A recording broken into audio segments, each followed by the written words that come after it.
Hello students, कैसे हो आप सभी। आपका टॉपिक चल रहा है जीव जगत का वर्गीकरण। और पिछली क्लास के अंदर हमने प्रोटिस्टा जगत को स्टार्ट किया था। प्रोटिस्टा के 4 भागों को हमने डिवाइड करके देखा था। क्राइसोफाइट, डायनोफ्लेजिनेट, यूग्लिनोइड और अवपंक कवक। तो देखिए प्रोटिस्टा के अंदर 4 भाग कौन कौन से देखे थे हमने।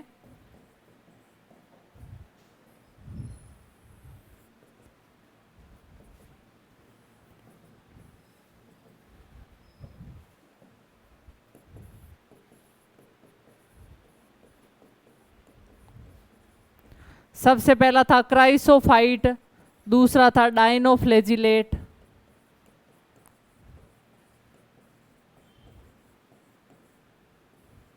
तीसरा था यूग्लिनोइड और चौथा था अवपंक कवक। ठीक है, ये प्रोटिस्टा को 4 भागों में बांट दिया गया। अब सबसे पहले हम पढ़ते हैं फर्स्ट भाग को, जिसका नाम है क्राइसोफाइट। तो इसको पहले वापस एक बार वैसे नोट किया हुआ है आपके पिछली क्लास के अंदर। तो सबसे पहले हम देखते हैं क्राइसोफाइट।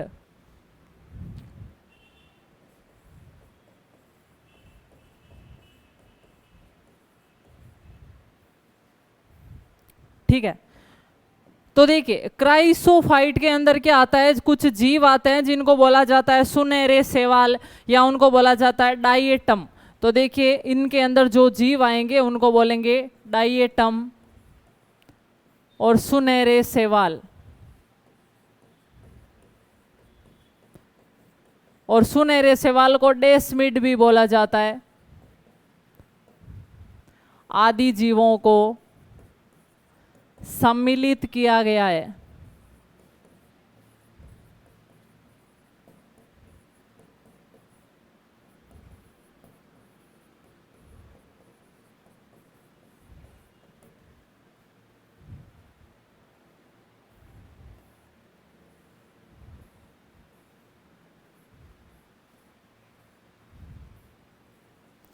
तो देखिए स्टूडेंट्स, आपके सामने जो सबसे पहला हम पढ़ रहे हैं क्राइसोफाइट प्रोटिस्टा का जो सबसे पहला भाग है वो है जो आपके क्राइसोफाइट। और इसके अंदर मुख्य रूप से 2 जीव आते हैं, एक का नाम है डाइएटम और दूसरे हैं सुनहरे शैवाल। इन जीवों को सम्मिलित किया गया। आपके क्वेश्चन भी कई बार पूछा गया है कि डाइएटम है वो किस जगत का या किस संघ के अंदर किस भाग का प्राणी है।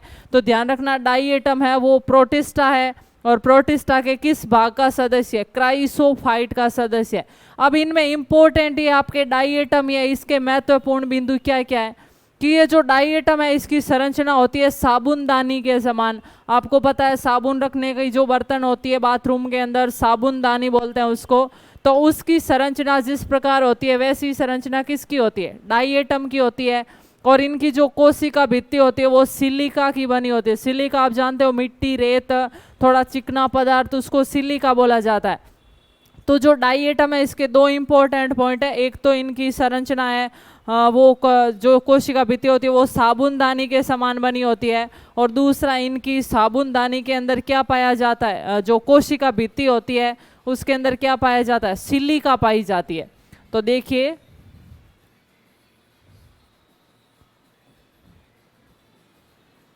इनकी कोशिका भित्ति में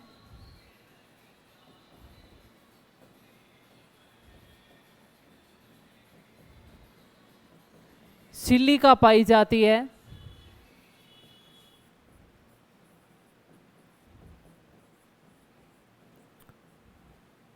इनकी कोशिका भित्ति में क्या उपस्थित रहेगी, सिलिका उपस्थित रहेगी। किसकी भित्ति में, डाइएटम की भित्ति में। इस पॉइंट को नोट कीजिए। फिर डाइएटम को थोड़ा और विस्तार से देखते हैं हम।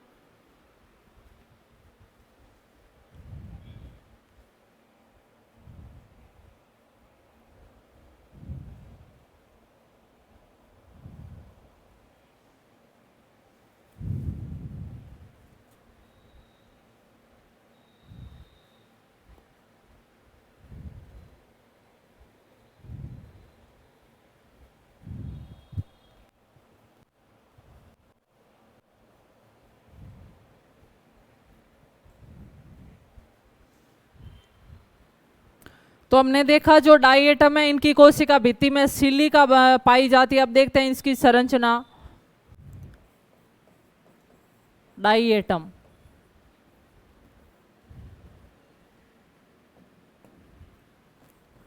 डाई एटम की कोशिका भित्ति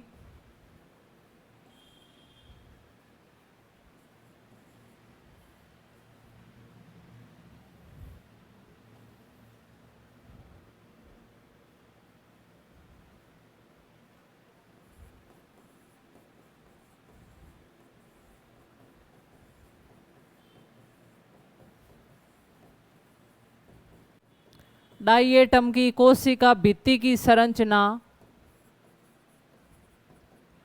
साबुनदानी के समान होती है।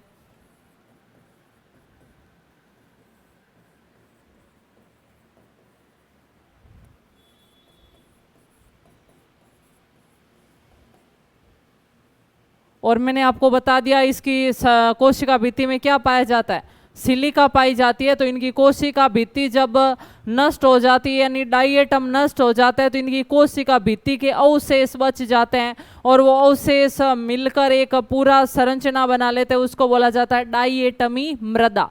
तो देखिए नेक्स्ट पॉइंट, डाई एटम के नष्ट होने के पश्चात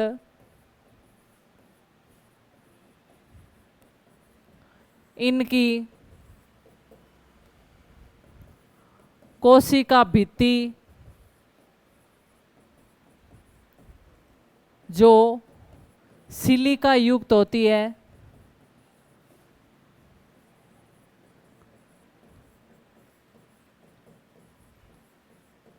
अवशेष के रूप में रहती है।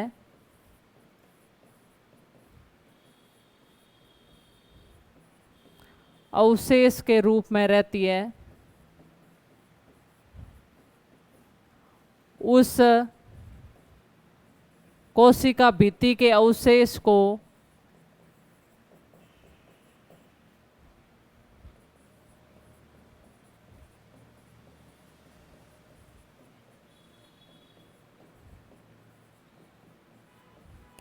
डाई एटमी मृदा कहा जाता है।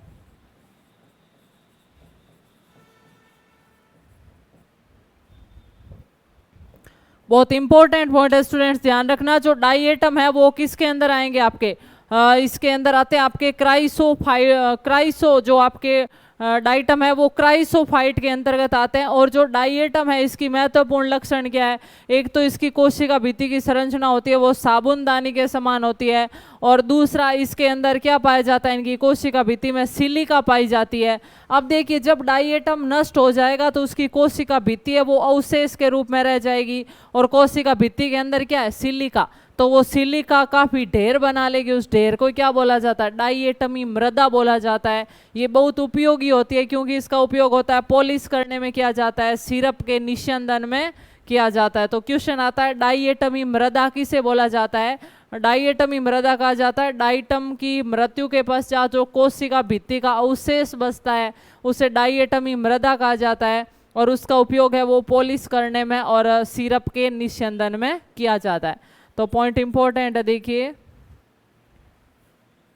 डाई एटम की कोशिका भित्ति की संरचना है वो कैसी होती है, साबुनदानी के समान। ये इंपॉर्टेंट पॉइंट पहला।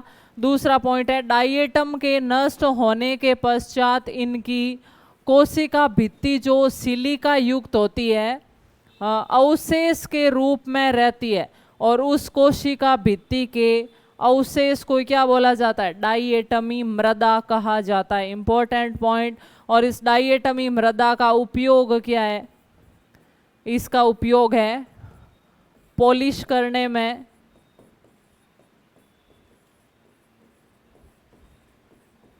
और किया जाता है सिरप के निस्यंदन में, सिरप के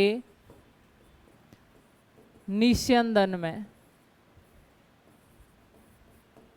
ठीक है, तो ये डाई एटम के इंपॉर्टेंट पॉइंट। क्राइसोफाइट का महत्वपूर्ण भाग ही क्या है, डाई एटम है। जो इसके इंपॉर्टेंट पॉइंट होंगे वो ही क्या है, क्राइसोफाइट के होंगे। तो इसको नोट कीजिए। फिर अगला हम देखते हैं आपके डाइनोफ्लेजिलेट।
तो इसके बाद हम देखते हैं नेक्स्ट आपके क्राइसोफाइट को देख लिया हमने। अब हम नेक्स्ट देखते हैं आपके जो क्राइसोफाइट के बाद आता है आपके डायनोफ्लेजिलेट।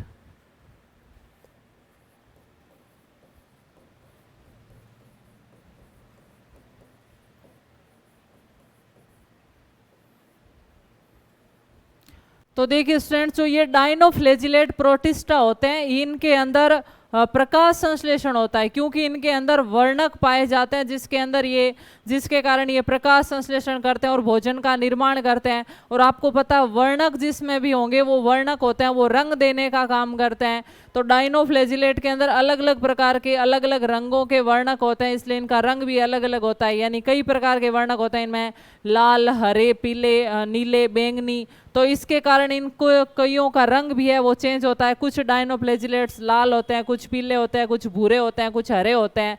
तो वो किसके कारण होता है? वर्णकों के कारण होता है। इनमें से जो लाल डायनोफ्लेजिलेट है ना, ये मुख्यतः समुद्र में पाए जाने वाले जीव है।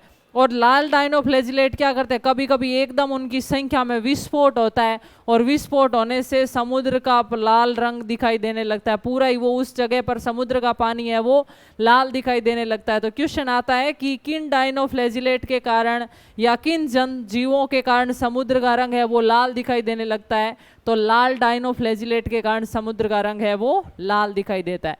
तो इसके इंपॉर्टेंट पॉइंट देखिए।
तो क्या क्या पॉइंट है आपके कि इन जीवों में प्रकाश संश्लेषी वर्णक है वो उपस्थित रहते हैं। और आपको पता है वर्णकों के कारण ही है वो इनका भिन्न भिन्न रंग होता है। यानी जो वर्णक उपस्थित रहेंगे जो विभिन्न रंगों के होते हैं, वो कौन कौन से रंग होंगे? एक तो लाल, हरा, भूरा और आदि रंगों के हैं वो वर्णक डायनोफ्लेजिलेट्स के अंदर पाए जाते हैं। फिर नेक्स्ट पॉइंट, इन वर्णकों के कारण ही डायनोफ्लेजिलेट है वो अलग अलग रंगों के होंगे। यानी जिसमें लाल रंग का वर्णक होगा वो लाल रंग के डायनोफ्लेजिलेट होंगे, जिसमें भूरे रंग का वर्णक होगा वो भूरे रंग के होंगे, जिसमें हरा होगा वो हरे रंग के होंगे।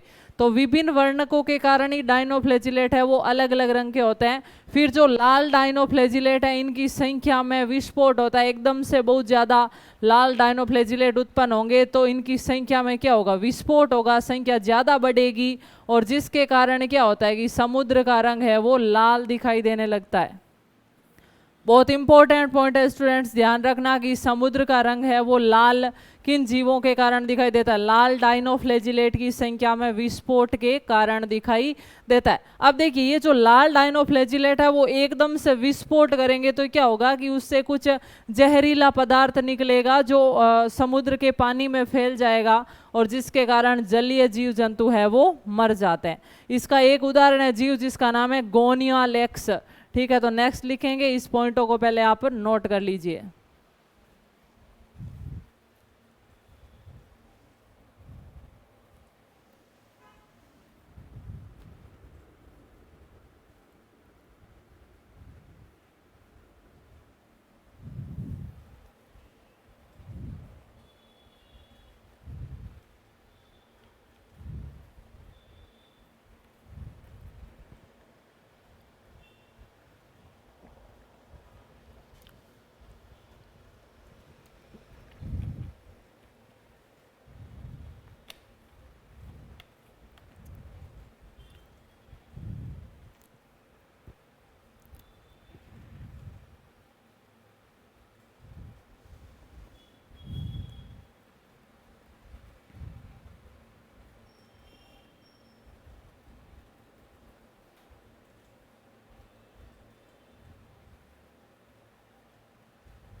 तो डायनोफ्लेजिलेट का लास्ट पॉइंट लिखना।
तो लाल डायनेफ्लेजिलेट की संख्या में विस्फोट के कारण है वो जीव विष निकलता है, यानी अत्यधिक मात्रा में जब लाल डायनोफ्लेजिलेट की संख्या बढ़ेगी तो उसके साथ कुछ जहरीला पदार्थ निकलेगा, जीव विष निकलेगा और उसके कारण जो जल में पाए जाने वाले जीव जंतु है वो मर जाएंगे। ठीक है, तो दोनों पॉइंट ध्यान रखना। समुद्र का लाल रंग किस कारण दिखाई देता है? लाल डायनोफ्लेजिलेट के कारण। और जीव विष की मृत्यु भी किसके कारण होती है? जब लाल डायनोफ्लेजिलेट की संख्या में वृद्धि होगी तो जीव विष निकलेगा जिसके कारण जलीय जीव जंतु है वो मर जाते हैं। तो इस पॉइंट को नोट कीजिए, फिर अगला भाग देखते हैं हम।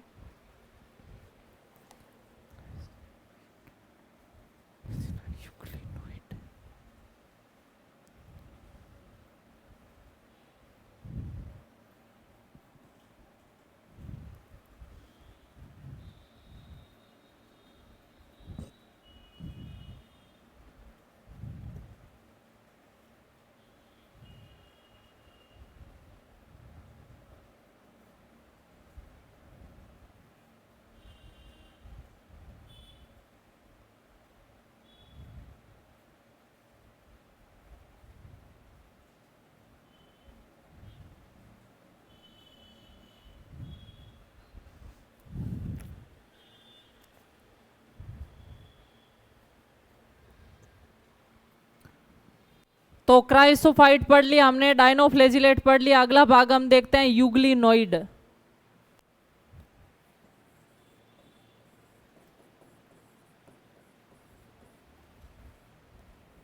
देखिए अभी तक हमने देखा क्राइसोफाइट, डायनोफ्लेजिलेट, वो ज्यादातर जीव क्या थे, जलीय वातावरण जिसके अंदर वो लवणीय जल में यानी समुद्र के जल में पाए जाने वाले जीव थे। लेकिन ये जो यूग्लिनोइड है ये स्वच्छ जल में पाए जाने वाले जीव है, प्रोटिस्टा है। और ये क्या करते हैं, स्थिर रहते हैं, गति नहीं करते, क्योंकि गति करने के लिए इनके अंदर ज्यादा गति के अंग नहीं पाए जाते हैं। इसलिए पहला पॉइंट तो ध्यान रखना, ये स्वच्छ जल में पाए जाते हैं। उसके अलावा दूसरा पॉइंट ये स्थिर जल में पाए जाते हैं।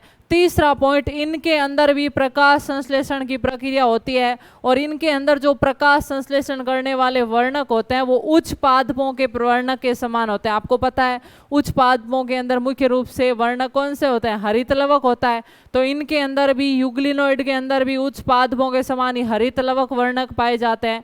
और आपको पता है कि हरितलवक वर्णक प्रकाश संश्लेषण कब करेगा, जब प्रकाश उपलब्ध होगा। और सेम वही प्रोसेस यूग्लिनोइड्स के अंदर होता है कि जब इनको प्रकाश उपलब्ध होगा तो इनके वर्णक प्रकाश संश्लेषण करेंगे और भोजन का निर्माण कर लेंगे। लेकिन यदि इनको प्रकाश उपलब्ध नहीं होगा तो वो प्रकाश ही नहीं होगा तो वो वर्णक भोजन नहीं बना पाएंगे। यदि भोजन नहीं बना पाते तब ये दूसरे जीवों पर पोषण के लिए निर्भर रहते हैं, यानी परपोषी हो जाते हैं। लेकिन जब प्रकाश पर्याप्त मात्रा में हो तो इनके जो वर्णक है वो क्या करेंगे, प्रकाश संश्लेषण कर लेंगे और भोजन का निर्माण कर लेंगे, जिसके कारण ये स्वपोषी हो जाएंगे। ठीक है, तो इसके पॉइंट है इंपॉर्टेंट, देखिए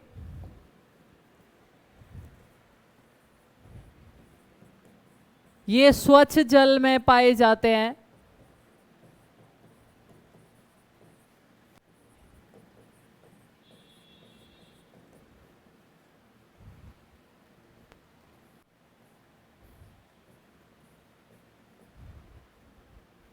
दूसरा पॉइंट है ये स्थिर रहते हैं।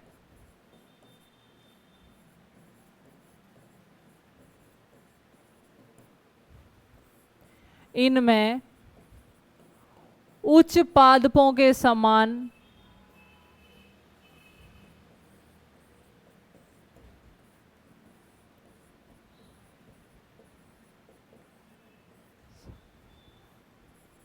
प्रकाश संश्लेषी वर्णक पाए जाते हैं।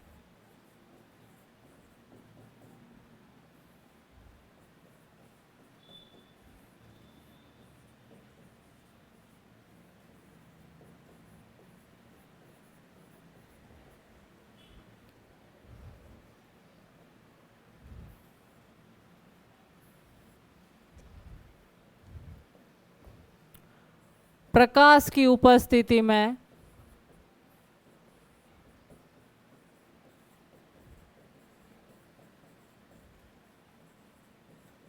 इनमें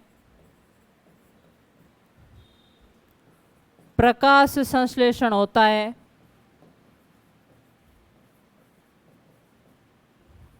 प्रकाश की उपस्थिति में इनमें प्रकाश संश्लेषण होता है तथा ये भोजन का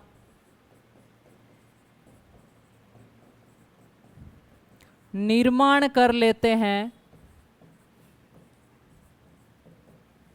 और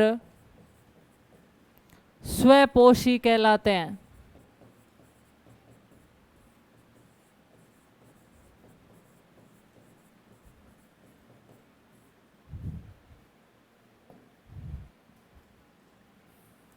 तो देखिए ये स्वच्छ जल में पाए जाते हैं, स्थिर रहते हैं और इनमें उच्च पादपों के समान प्रकाश संश्लेषी वर्णक पाए जाते हैं। और ये स्वपोषी कब कहलाएंगे, जब प्रकाश उपलब्ध होगा तो इनका वर्णक प्रकाश संश्लेषण करेगा और भोजन का निर्माण कर लेगा। तो इन्हें भोजन के लिए दूसरे पर निर्भर नहीं रहना पड़ेगा, क्योंकि इनके शरीर में ही भोजन है वो बन गया है। तब ये क्या कहलाएंगे, स्वपोषी। लेकिन जब प्रकाश उपस्थित नहीं होगा तो ये भोजन नहीं बना पाएंगे, इनके वर्णक काम नहीं कर पाएंगे। तब ये जीव क्या करेंगे, भोजन के लिए दूसरे जीवों पर निर्भर रहेंगे और तब हम इनको बोलेंगे परपोषी। तो नेक्स्ट पॉइंट, जब प्रकाश उपलब्ध नहीं हो तब ये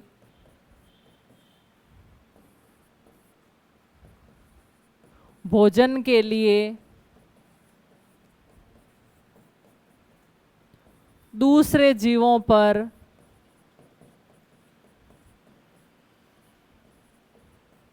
निर्भर रहते हैं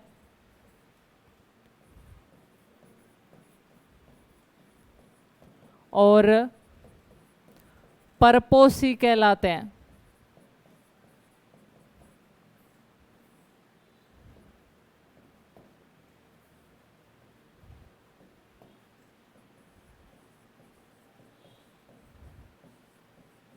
तो जब प्रकाश उपस्थित होगा तो स्वपोषी की तरह काम करेंगे और जब प्रकाश अनुपस्थित होगा तो परपोषी की तरह काम करेंगे। नोट कीजिए इस पॉइंट को।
अब नेक्स्ट पॉइंट हम देखते हैं कि आपको पता है कि इनके सब के अंदर क्या पाई जाती है, कोशिका भित्ति पाई जाती है। यानी सिर्फ एनिमल या जगत को छोड़कर बाकी सब के अंदर क्या होती है, कोशिका भित्ति होती है। तो इनकी कोशिका भित्ति होती है वो एक प्रोटीन से बनी संरचना होती है जिसको पेलिकल बोला जाता है और उसके कारण इनकी कोशिका भित्ति होती है वो लचीली होती है। तो देखिए नोट करते हैं अभी पॉइंट।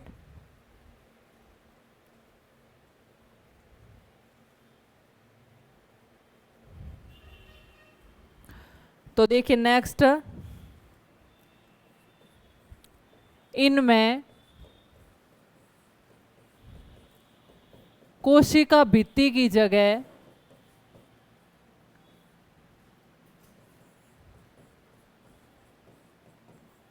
प्रोटीन की परत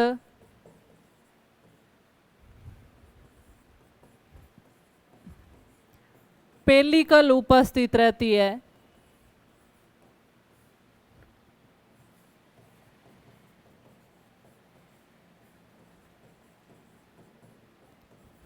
जो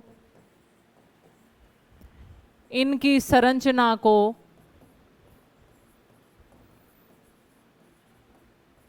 लचीला बनाती है।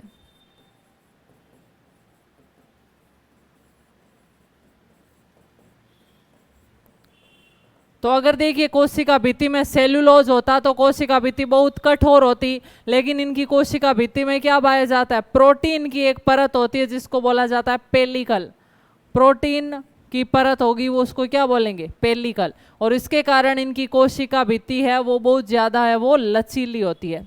कौन बनाता है, आपको पूछा जा सकता है कि जो आपके युगलिना जीव है, युगलिनोइड का उदाहरण होता है, इसके अंदर कोशिका भित्ति लचीली क्यों होती है, उसको लचीला कौन बनाती है, तो उसकी कोशिका भित्ति में उपस्थित प्रोटीन की जो परत होती है जिसको पेलिकल बोला जाता है वो इसको क्या करती है, लचीला बनाती है। इस पॉइंट को नोट कीजिए। फिर हम इस युगलिनोइड का एक एग्जाम्पल है युगलिना, उसको मैं डायग्राम बना के बताती हूँ।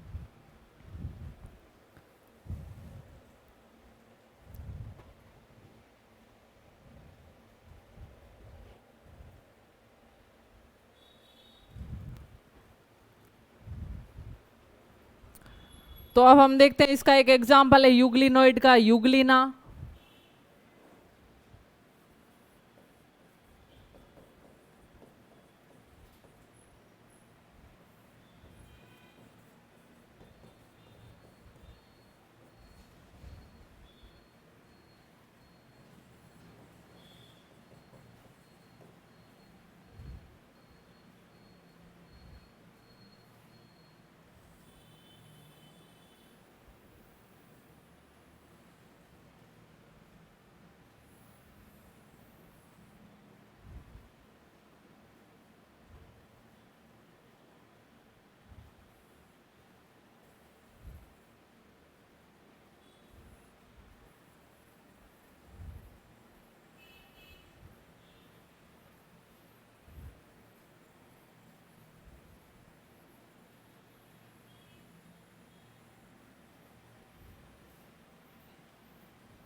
तो देखिए स्टूडेंट्स, ये आपके सामने यूग्लिना की संरचना बनाई गई है। इसके अंदर ये यूग्लिना वाला भाग है और आपको ये जो तंतु जैसी संरचना दिखाई दे रही है, ये क्या है? कसाब या फ्लेजिला।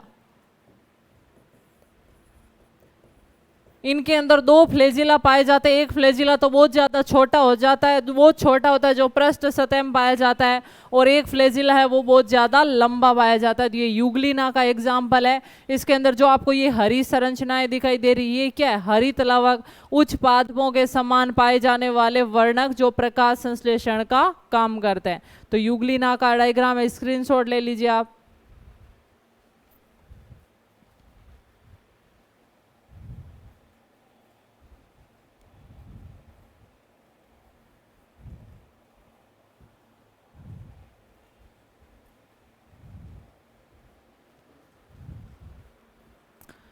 अब यूग्लिनोइड के बाद लास्ट जो आपके प्रोटिस्टा बचता है वो है अवपंक कवक।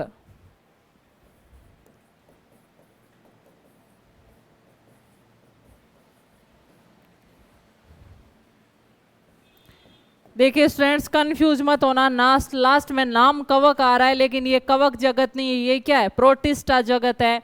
और ये वो प्रोटिस्टा है जो मृत पदार्थों का भक्षण करके भोजन को प्राप्त करते हैं। तो देखिए इन्हें मृतपोषी प्रोटिस्टा कहा जाता है।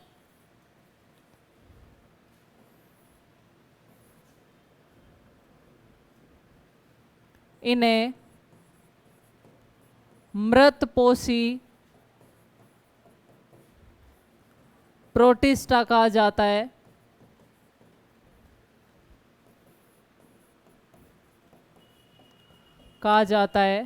क्योंकि ये मृत पदार्थों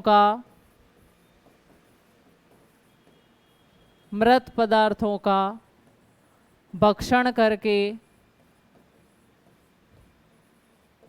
भोजन प्राप्त करते हैं।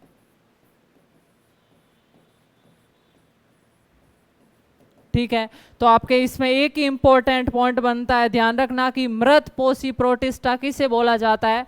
मृतपोषी प्रोटिस्टा बोला जाता है अवपंक कवक को। मृतपोषी यानी मृत पदार्थों से पोषण पदार्थ प्राप्त करने वाला जीव क्या कहलाता है? मृतपोषी कहलाता है। और ये क्या करेंगे? मृत पदार्थ जैसे सड़े गले आपके पादप के प्लांट्स होते हैं, जो मरे हुए जीव जंतु हैं, उनसे ये क्या करेंगे? पोषण को प्राप्त करते हैं। इसलिए इनको बोलेंगे मृतपोषी प्रोटिस्टा, यानी मृत पदार्थों से पोषण प्राप्त करने वाले पदार्थ। ठीक है, तो ये आपके अवपंक है, इनको नोट कीजिए आप।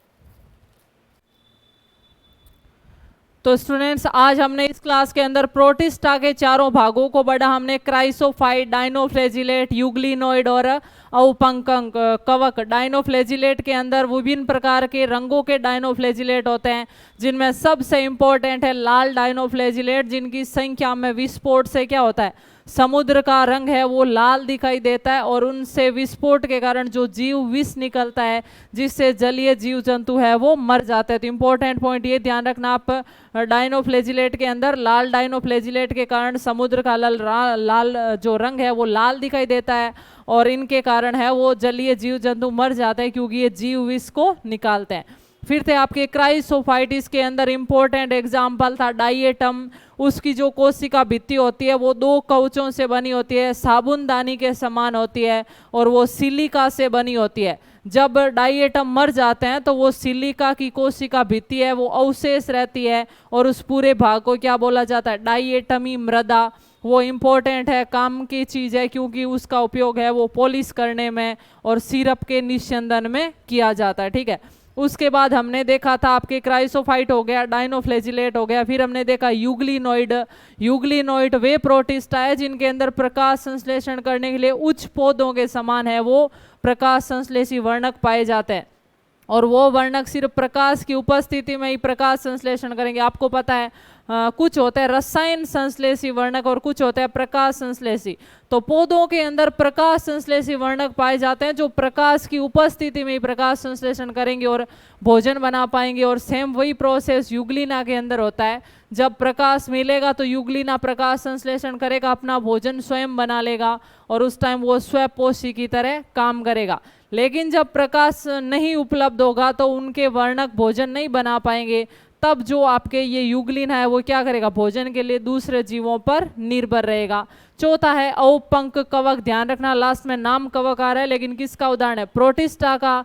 और इन्हें बोला जाता है मृत पोषी प्रोटिस्टा। मृत पोषी, मृत का मतलब है मरे हुए जीव और पोषी यानी पोषण प्राप्त करना। तो ये वो प्रोटिस्टा है जो मरे हुए जीव जंतुओं से क्या करता है, अपना पोषण प्राप्त करता है। तो यहाँ तक हमने आज प्रोटिस्टा जगत को पूरा पढ़ लिया। कल हम पढ़ेंगे पहले प्रोटोजोआ और फिर हम पढ़ेंगे कवक जगत को। Thank you so much.